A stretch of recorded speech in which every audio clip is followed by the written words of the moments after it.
I'm a hair mineral analysis expert. I have a background in functional medicine, and I educate people using HTMA testing to maximize health, erase debilitating symptoms, and gain energy. I'm a multi-time kettlebell sport world champion, and I'm constantly searching for high-performance pros from all over the world to bring you this human optimization podcast. My name is Lisa Pitel-Killah.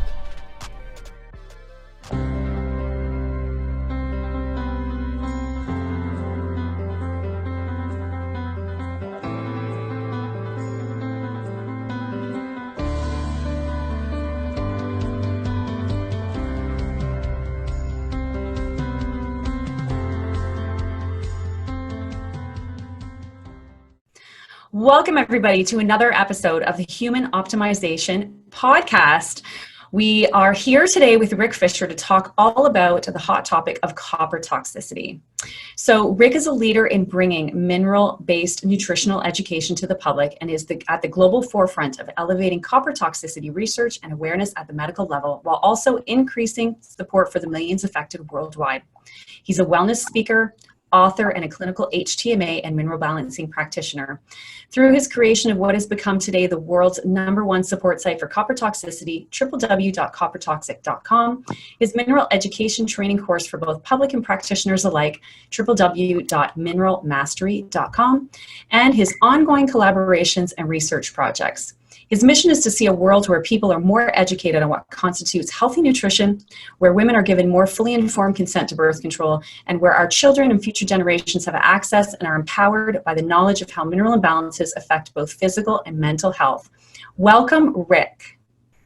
Thank you, Lisa, for having me here. It's a pleasure, and I'm excited to talk to you about everything copper and HTMA. Amazing. Well, we're very excited to have you. So we're going to start off with just talking about HTMA. So people are going to be like, what is HTMA? Well, HTMA is hair tissue mineral analysis, right? So Right. I discovered this a few years back, and it's definitely made a huge impact on my life. And so I guess one of the questions I can ask is, what results can HTMA bring to the table that some other tests can't, that you've come across? Wow. So HTMA is really a blueprint into our energy, our stress, digestive function, thyroid, adrenals, everything, and a roadmap, a blueprint, what nutrients our body needs. Much more, I would say, accurately than a blood test shows. And of course, blood testing is the go-to approach when doctors test your minerals. But our minerals don't stay in our blood. Blood is homeostatic. So for most people, they do a blood test and the blood comes back within a normal, healthy range. Doctor says you're fine. People have symptoms. They're left without, well, doctor says I'm fine.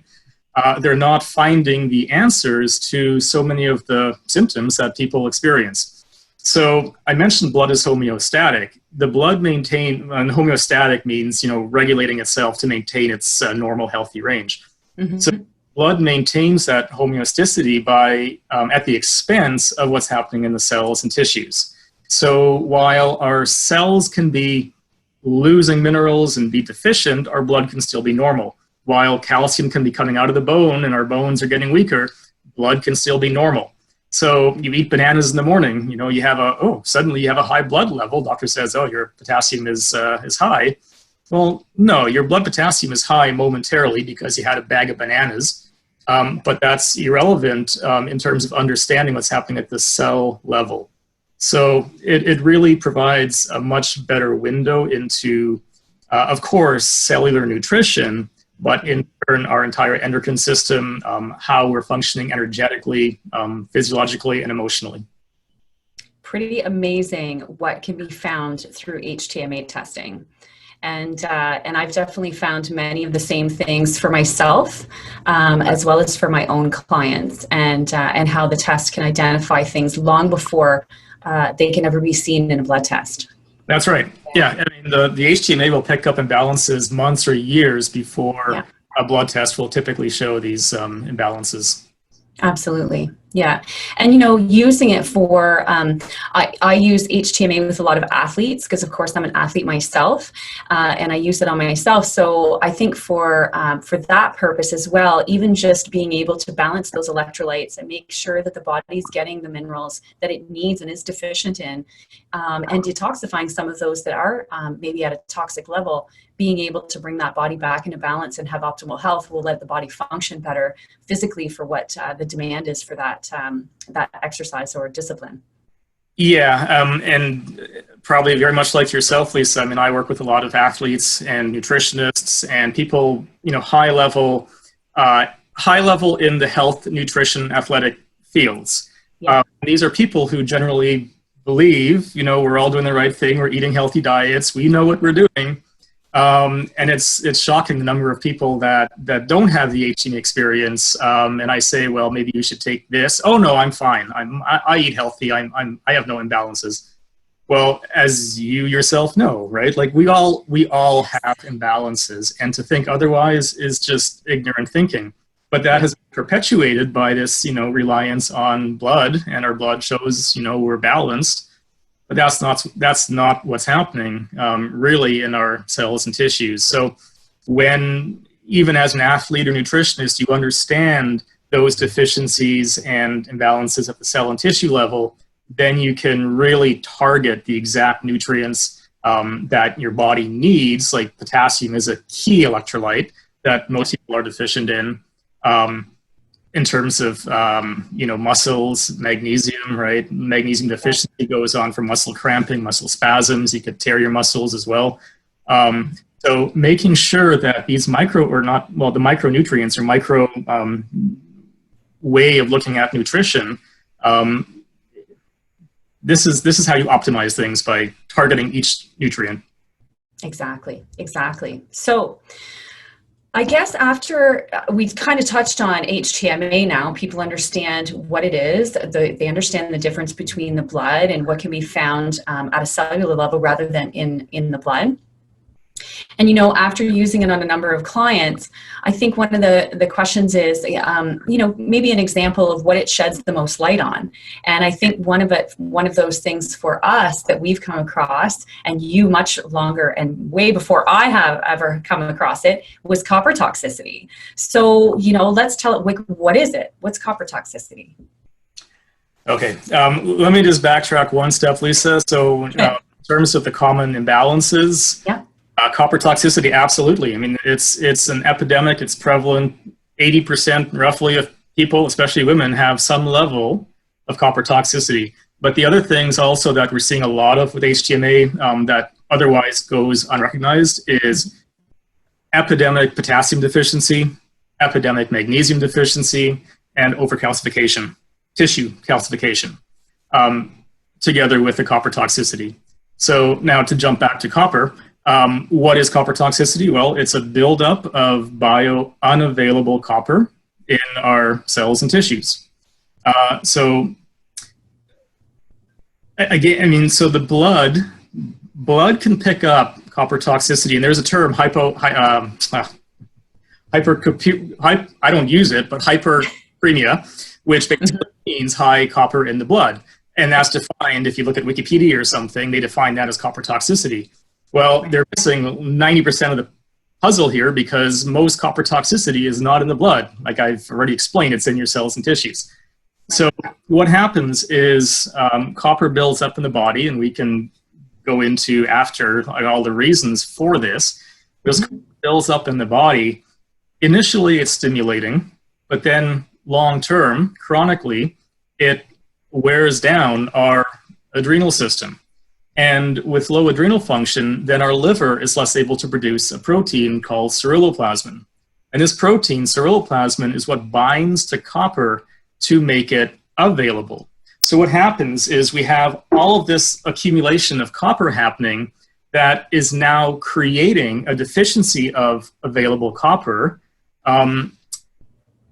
So all of the benefits that are talked about out there for copper, I mean, they're true, but they actually reverse when copper goes into excess. And this is one of the reasons why there's so much confusion around copper toxicity as well. We can talk about that too, but general level, excess copper in the cells and tissues. Yeah. Okay. And so let's talk about some of the symptoms of copper toxicity, because I know from my own personal experience, the symptoms can be severely debilitating. So what are some of the common symptoms that you see when someone is copper toxic? So it builds up slowly. You don't really know when it starts. For many people, it starts in utero, right, at birth. Others, it could be their diet, it could be birth control, it could be, long-term exposure through copper piping, or their diet, copper sulfate on produce. Anyway, so it builds up gradually, and as it's building up, it has an initial stimulating effect. 5 milligrams of taking 5 milligrams of copper has the same effect as taking D-amphetamine. So it's got that stimulation quality, and it's great for products that market their copper because, oh, I feel great taking my copper. Well, yeah, you're taking the same thing as D-amphetamine. People aren't being told what happens down the road. So you take that D-amphetamine or that drug or that copper for too long, and yes, your body is stimulated, but overstimulation then, like I said, wears down the adrenal system. So, right. Fatigue. Initially that wired but tired. You're thinking lots, you're totally wired, but your body is exhausting itself.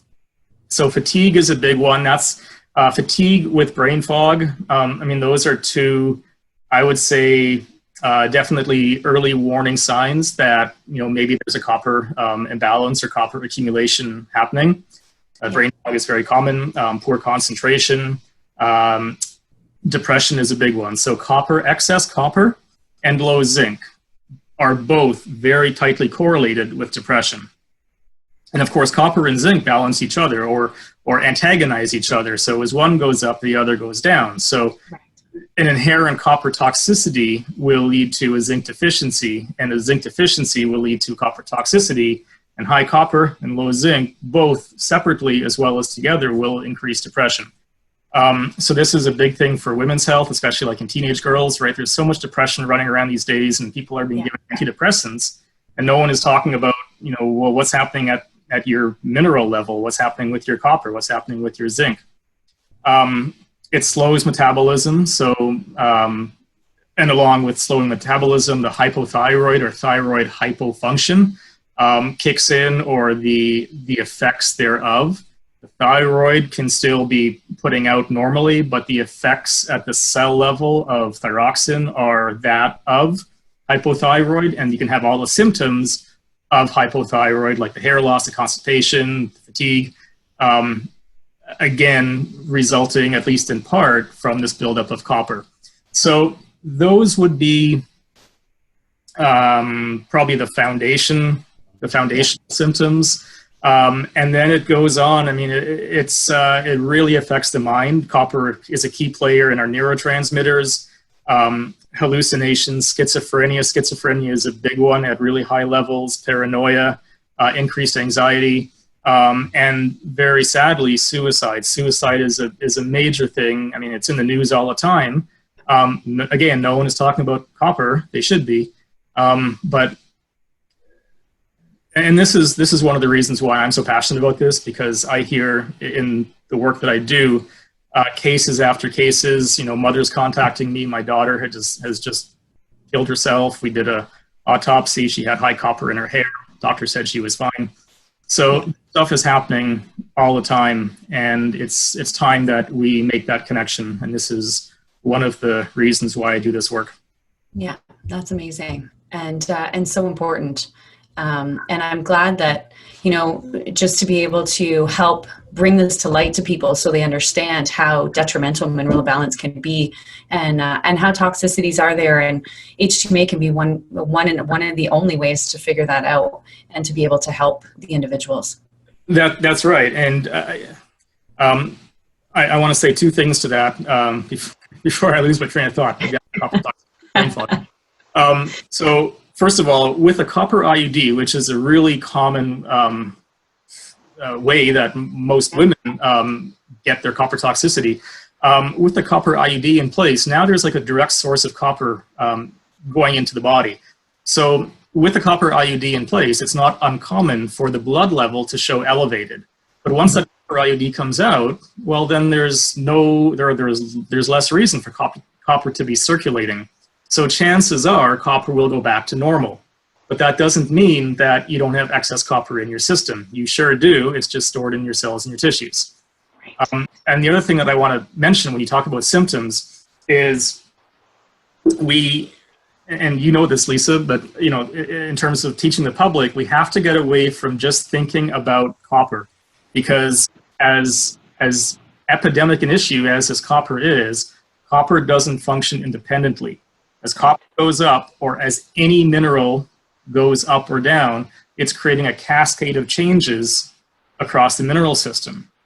Copper goes up, calcification goes up, magnesium goes down, potassium goes down, sodium goes up temporarily. It lowers manganese, lowers molybdenum. It's creating a cascade of changes.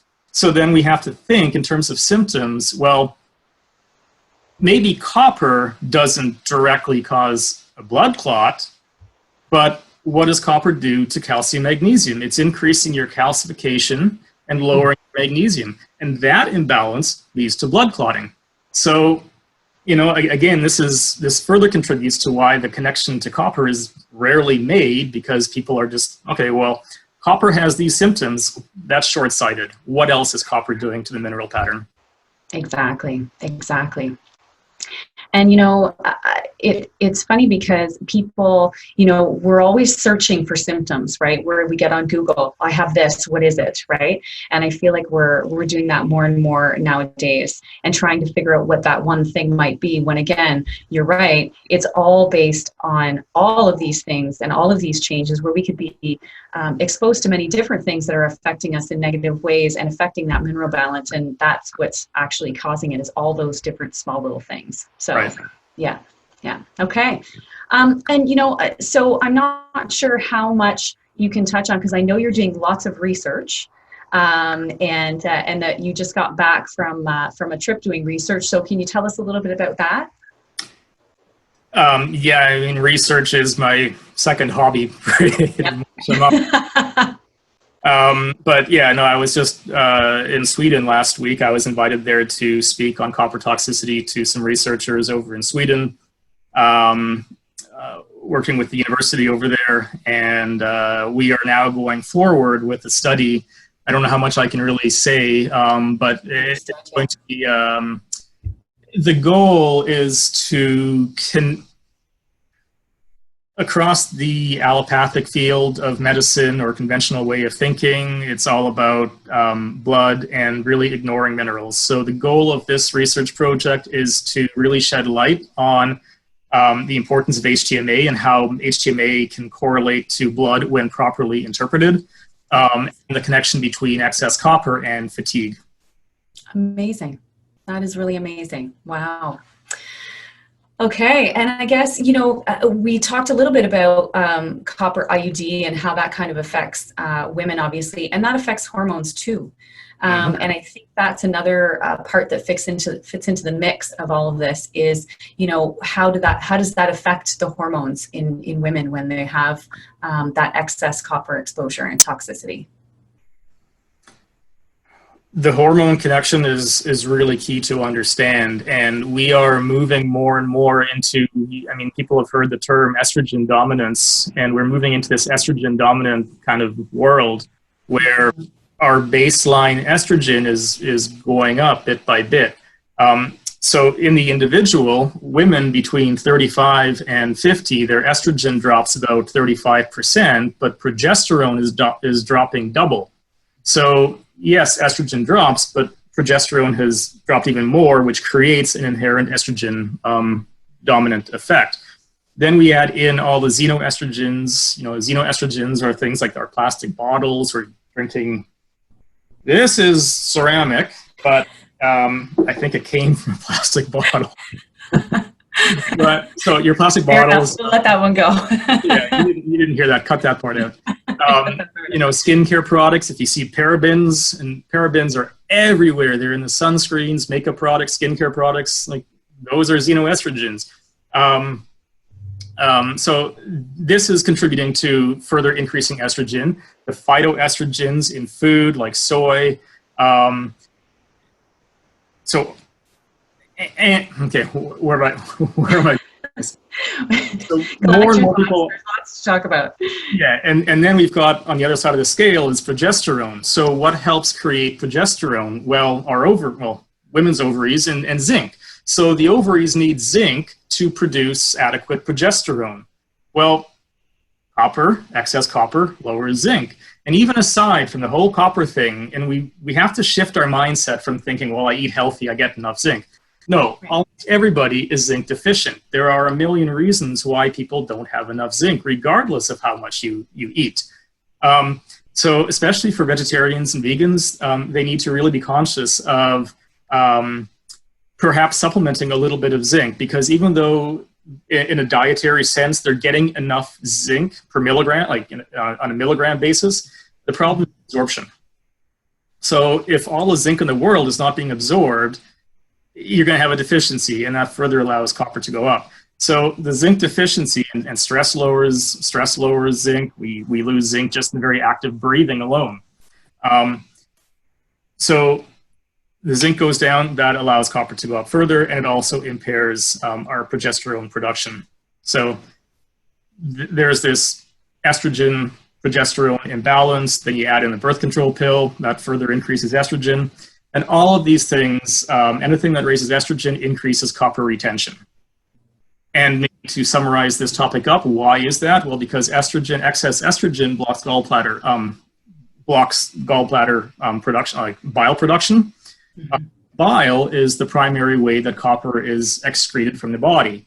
So if our gallbladder is not working and we're not producing enough bile, our ability to offload all this excess copper is impaired, and copper accumulates further. Right. That was an excellent explanation, and very important, because so many people don't understand the true effect of the synthetic hormones, the birth control pills, things like that. There's little to no education with regard to how it's going to affect copper in the body, and how it's going to affect mineral balance with the hormones that it's putting in. So that's a very important subject. And it's easy to point the finger at estrogen and hormones.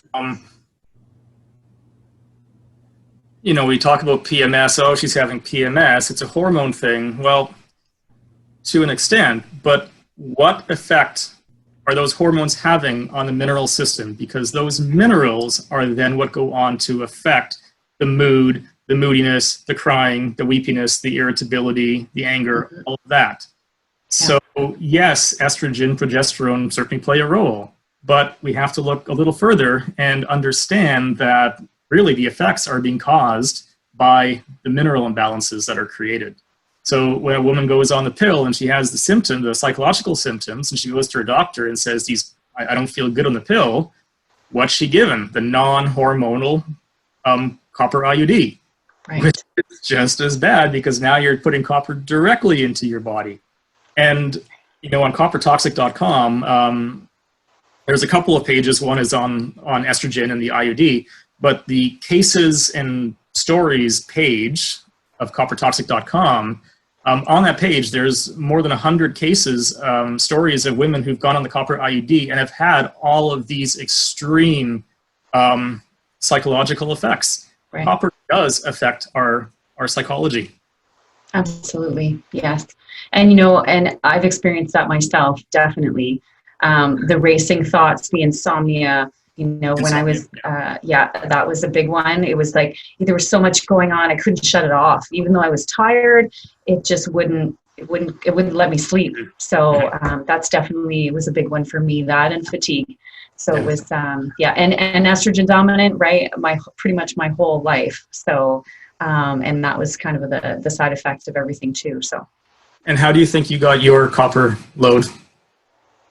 Well, birth control for many, many years, for sure. I think that's my biggest one. And so, that's what I attribute it to. I mean, I did grow up in a home with copper pipes. So, I mean, it could definitely may have been that. It was a home built in the 70s, so that could be it too.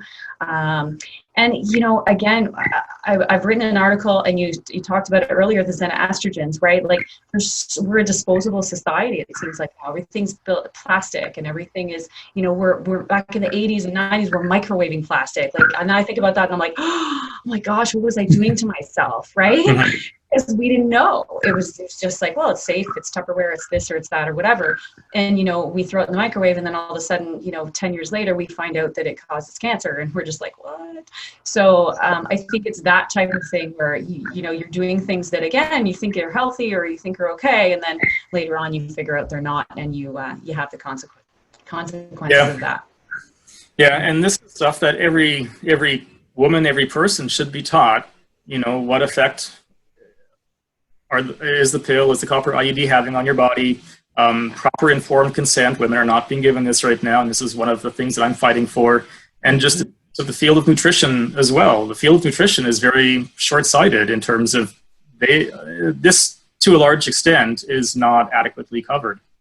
And you make the connection to cancer, and of course there's a connection to cancer. You've got several ways that excess copper leads to cancer. You've got the excess estrogen turning on the BCL2 gene, which promotes cancer, and you've got the progesterone deficiency, which turns off the P53 apoptosis gene. So the P53 gene helps to kill cancer, but the low zinc and low progesterone impair that gene. And then you've got excess estrogen, you know, also promoting the cancer gene, or one of the cancer genes, BCL2. You've got low molybdenum, which is also very closely linked to increased risk of cancer, especially esophageal cancer, and lowers molybdenum. Wow. To start making these connections. So many connections, right? And I really hope that people, like, they really understand, you know, what we're talking about and how important an HTMA test could be for them to bring things to light years in advance, right? If not months, but hopefully years in advance of anything else that could come up for them, and really use it to optimize their health and make intelligent nutritional choices, right? That comes along with it, knowing how your body's operating. If you know, if you're a slow metabolism, a fast metabolism, we're all unique individuals. Yes. So we all operate well. You know, that's why there's so many different diet books. We have the ketogenic diet, we have paleo, we have, you know, high carb zone, all these things. Well, it's because we're not all the same, right? So, and to know that intricate relationship and actually see it from the hair that's taken and the sample that that's provided is pretty incredible. Yeah, so when people talk about, like, what is the best diet? Well, there is no best. In my opinion, there is no best diet, because everybody can benefit at a certain point, you know, in their life by certain diets, and then what the diet that worked for you this year might be the worst possible diet for you in, you know, 2 years from now. Exactly.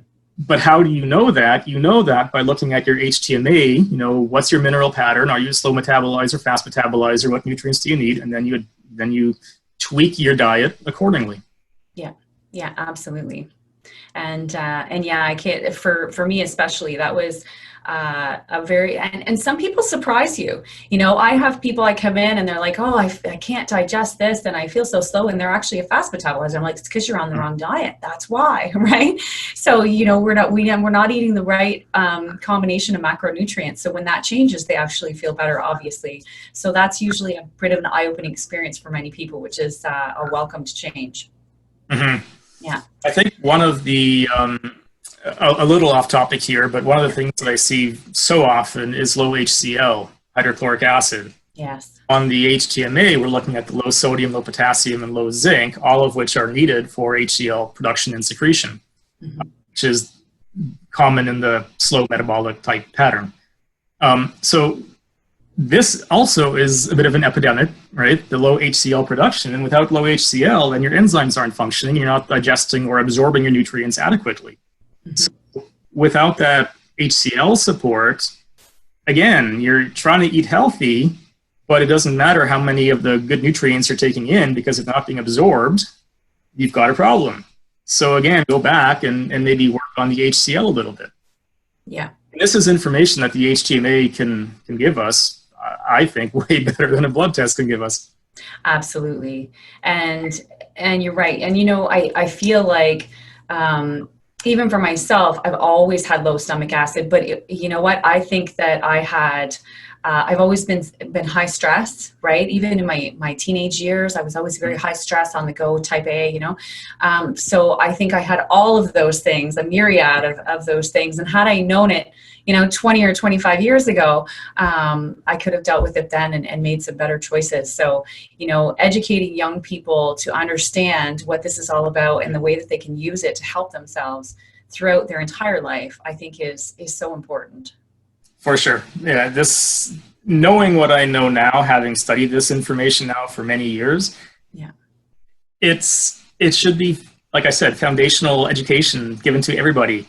But most people, unless they come to me or they have some background in this already, most people, it goes over their heads. Oh, well, it can't be that. An HTMA test, oh, I've read bad things about it. Yes, there have been suppression tactics used against HTMA to keep it from, public acceptance. Oh, well, minerals can't possibly affect my mood. Oh, yeah, they do. Do the research. But it's like I'm talking a different language to most people because they're just brainwashed to believe what common education teaches. Yes. Yeah, I agree. And so, I guess a success story, we always want to talk about discovering copper and kind of dealing with that. And so, on the outskirts of what's happening to people, or maybe a client that's had copper toxicity, have you had a success story of them kind of working through it and getting to the other side of it and regaining what they've lost? Mm-hmm. Yes, it's a difficult thing to measure. For two reasons, it's difficult to measure. Number one, everybody's journey is different, and everybody's ability to detox is different. So it takes time. Okay, it takes time and it takes effort, and most people, unfortunately, aren't willing to put in the time. Those who are willing to put in the time, they are the ones that have success. And success is with a caveat though, I'll get to the caveat in a minute, the success is the improved energy, the lessening of the brain fog, less brain fog, the clear thinking, less depression, maybe relationships have improved. The veil, the calcium shell, which we haven't talked about, but that calcium shell, which numbs the emotions, numbs the awareness, that starts to dissolve. And that can be a very, in a way, traumatic experience for some people, because that's when the realization kicks in that they've lost 5 years of their life. They've lost relationships, they've moved across the country, they've created whole new lives for themselves under this calcium shell veil. And, and then that's a whole nother realm of... Right. And so let's touch on it just a little bit, because we have some time left. Just Okay. on the calcium shell, let's touch on it just a little bit, because I think this is so important. People don't, they don't realize, that they're kind of distancing themselves and they're putting up that barrier, and what that really means, yeah. Yeah, I've encountered a few people who have the realization that that they're numb, really numb emotionally. But most people with the calcium shell, they're not aware of it. They can't be aware of it because that's the very nature of the beast. So what happens is, as excess calcium builds up in the cells and tissues, it actually is creating a bit of a shell around the cell and in the cell as well. There's too much calcium going into the cell, and that calcium inside in the cell leads to cell death. But it also blocks nutrients and hormone from getting into the cell. So you've got this blockage of, let's say, healthy things, nutrients, from getting into the cell, but you also have the psychological blockage. So the calcium shell builds up. Copper toxicity is one way that the calcium shell builds up, but it's also a natural defense against overwhelming stress. So sometimes the shell will form from maybe some childhood trauma, or just ongoing like chronic stress that the body doesn't want to look at or can't handle. So this calcium shell builds up. We see it in the HTMA, a very, very high tissue calcium level. And it basically serves to numb things down, to sedate the emotions and sedate the awareness. So it's a very real phenomenon. A lot of people have it. It can be devastating because trying to get through to a person with calcium shell can be difficult, because what they're seeing is very different from what you're seeing, and yeah, so that's where nutrient support comes in. That's where psychological counseling comes in to work through if there was a trauma. That's where the detox comes in to detox the copper. The nutrient support, like I said, things to bring down that calcium, like the vitamin K2, the magnesium. Iodine is really important when it's done correctly. Yeah. So all of these things can help over time bring down calcium. The caveat that I mentioned of feeling better is that feeling better is not always healing. And feeling worse is not always a bad thing. And this is what's difficult to understand for most people. As you're detoxing, you're going through a bit of a Herxheimer reaction, a bit of a healing crisis, they call it. But as you're stirring up these toxins and they're getting out of your body, yes, that can certainly lead to uncomfortable feelings. It also, as the copper is mobilized from tissue and going into your bloodstream, that's increasing adrenaline, which is an anxiety and panic hormone, and those anxiety panic reactions can amplify as well during a detox of copper if it's not done properly. So that's not necessarily a good thing. You want to limit those reactions, but at least the copper is being mobilized. That's half the battle. The other half is to get that copper out of the body. Right. Okay. But also in terms of the return to energy, remember, copper is like de-amphetamine. So you could technically be mobilizing copper and start to feel better and more energy because now you've got copper floating in your system and you feel like you have more energy, but it's usually a short-term thing because the copper is still in your body. Right. Yeah, that makes total sense. And, for me, I kind of did mention I've definitely dumping copper or detoxing for the past probably about 18 months. And I've definitely gone up and down, right? So with my training and lifting, pretty heavy kettlebells and doing some endurance training, I'll have one really great week and then one week where I'm like, last week was so much better, right? Yeah.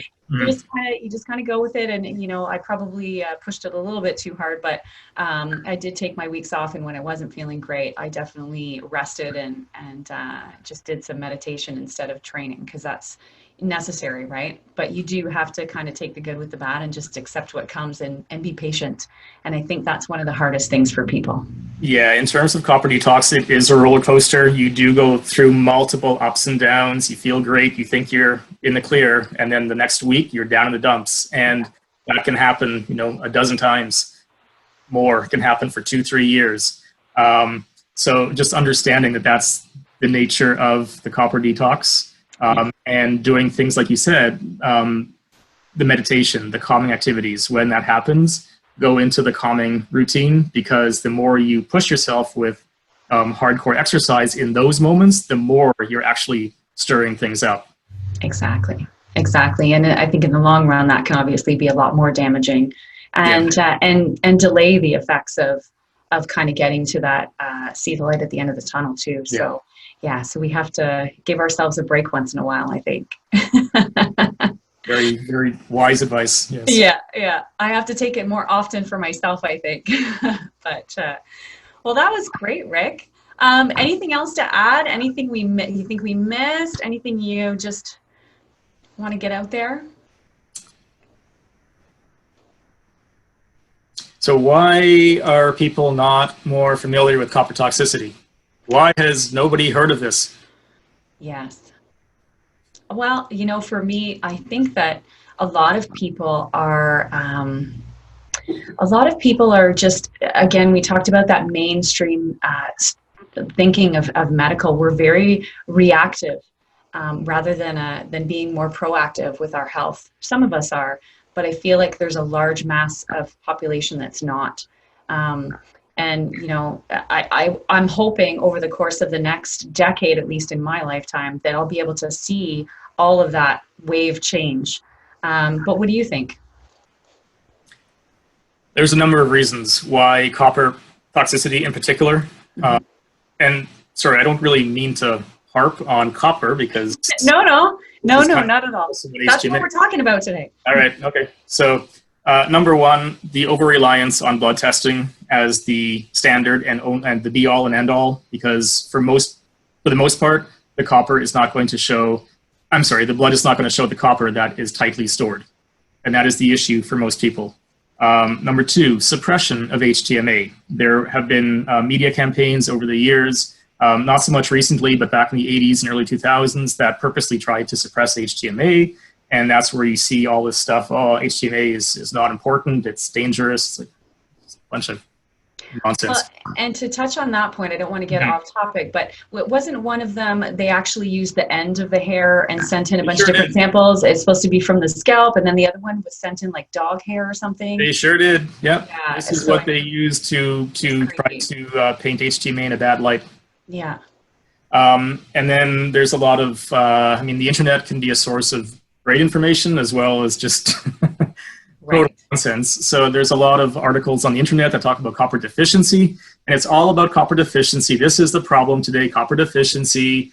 Copper has all of these benefits, but the population is deficient in copper. And what they're not explaining to people is that most copper deficiency in the West is caused in the first place by excess copper, which, as I mentioned, weakens the adrenals, weakens the liver's production of ceruloplasmin, which leads to unavailability. And they also don't explain that excess copper, when unavailable, leads to the opposite beneficial, like the effects that are beneficial, those become the opposite. The good energy turns to fatigue. The thyroid function turns to hypothyroid. The good for the brain turns to pretty much any mental illness under the sun. Copper is an antifungal, so it helps with candida. Well, when copper is unavailable, candida is more able to flourish because copper is not doing its job. So copper is a double-edged sword, and most people only talk about one side, or I should say a double-edged coin. That's a very good change there. That's good. And I think also being with the birth control pill and the copper IUD being such a prevalent source of estrogen and copper, women are not being given informed consent. They're not being taught about this copper connection. And I know countless cases of women having experiences, having negative symptoms, going to their doctor saying, hey, this IUD is making me a little bit crazy. Doctor says, no, there's no way that it's non-hormonal. It can't be causing these effects. So people are being denied this information. And just, I think also maybe lastly is just our entire approach to health and nutrition as a whole, right? It's too easy just to get a medication to kill the pain without looking at the underlying imbalance. And nutrition is more about a macro diet or eating healthy kale. Yeah. We've got to start looking at, what is real bio-individual nutrition. And that term is used a lot.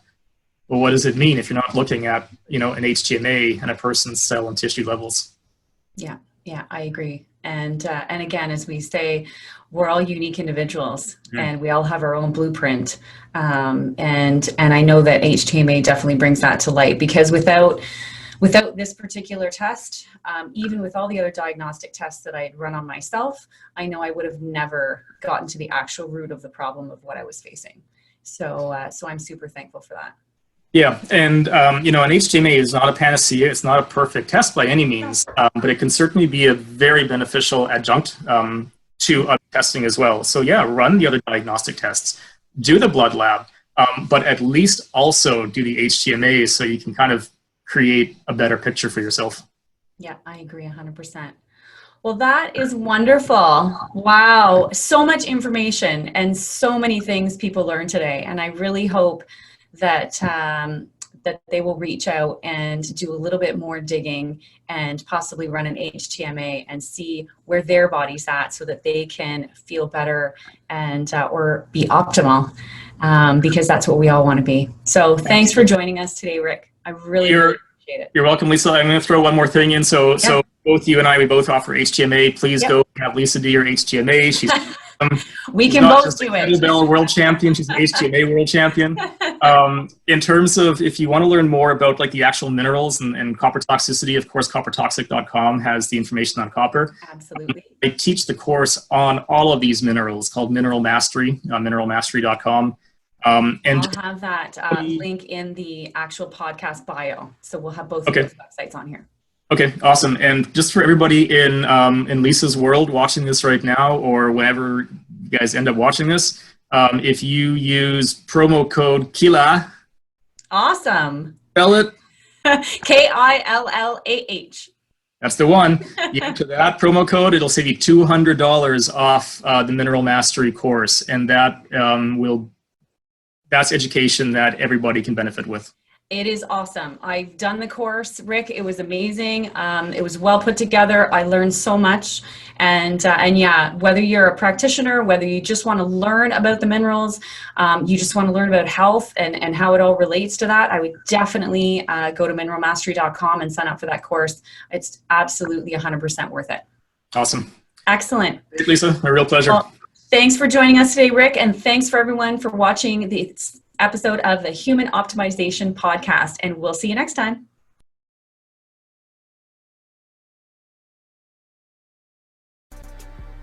Thanks for watching today's show. Head on over to Killah, KILLAH.org to gain access to some amazing resources that will help you gain energy, rid yourself of debilitating symptoms, and be the best version of you. Remember to give us a like and follow us on Instagram at coach.killah. We're here every 2 weeks with a brand new episode of the Human Optimization Podcast. Until next time.